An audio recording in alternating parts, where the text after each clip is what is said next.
شامل کرتے ہیں جنگ سے۔ مہر عمر دراز صابری سیال کی رپورٹ کے مطابق وزیر اعلیٰ پنجاب مریم نواز شریف کی ہدایت پر عوام الناس کو صحت کی سہولیات کی فراہمی کے وژن پر عمل درآمد جاری ہے۔ اس حوالے سے ڈپٹی کمشنر علی اکبر بھنڈار نے ڈسٹرکٹ ہیڈ کوارٹر ہسپتال کا دورہ کیا اور مریضوں کو دی جانے والی طبی سہولیات کی فراہمی، ڈاکٹرز و اسٹاف کی حاضری کا جائزہ لیا گیا۔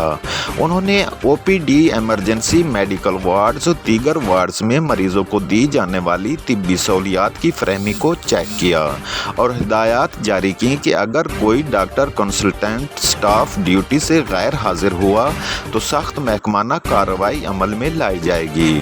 ایمرجنسی سمیت تمام وارڈز میں ڈاکٹرز و اسٹاف موجود رہیں، کوئی غفلت برداشت نہیں کی جائے گی۔ ڈپٹی کمشنر نے مزید کہا کہ ضلع بھر کے تمام ہیلتھ مراکز پر ڈاکٹرز و اسٹاف ڈیوٹی پر مامور رہے گا۔ مزید برآں ڈپٹی کمشنر علی اکبر بھنڈار کی ہدایت پر ضلع کی دیگر تحصیلوں کے اسسٹنٹ کمشنر نے تحصیل ہیڈ کوارٹرز ہسپتالوں میں دورہ کر کے ڈاکٹرز اسٹاف کی حاضری اور طبی سہولیات کا جائزہ لیا اور موقع پر احکامات جاری کیے۔